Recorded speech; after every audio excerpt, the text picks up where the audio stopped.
Hello class, it's me, your professor. Happy week 7. I apologize for the scruff and the hat, but I'm in vacation mode from my real job for the next month. I always get the month of July off, so here we are. I get to finish this class out in style, I guess. So you had your first exam, the midterm exam, and woohoo, y'all did pretty good. That means we're officially halfway done, and in my opinion the rest of this class is all downhill from here.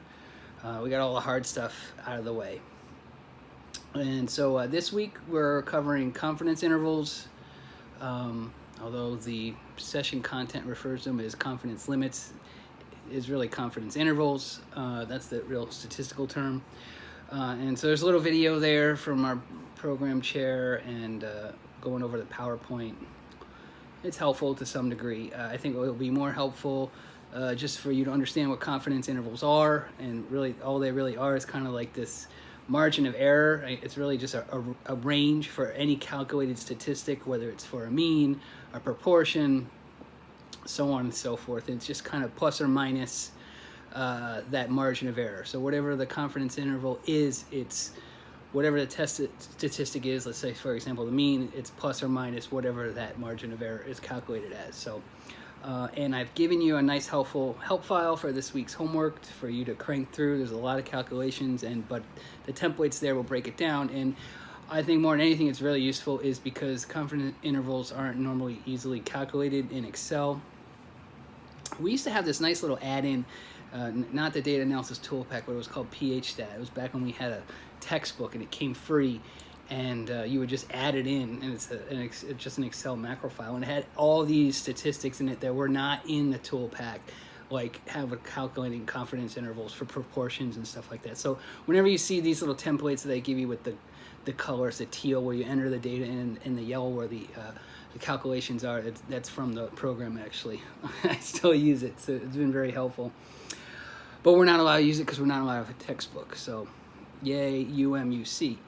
Speaking of which, today you no longer attend UMUC. I no longer teach for UMUC. We attend and I teach for UMGC, which is now the University of Maryland Global Campus. So you're going to start seeing some name changes and logo changes coming down the road and everything you see.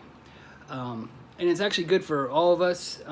What it does, it rebrands the UMUC name as falling really under as being a global campus, the virtual campus for the University of Maryland system. So technically, you can say, well, I went to University of Maryland, I work for the University of Maryland, but it's not the College Park campus, which typically people think of. It's the global campus. But that's why you see the new color changes and everything like that. So you'll start to see the UMGC acronym being used more often. So we have official word that today, July 1st, is the start day for that name change.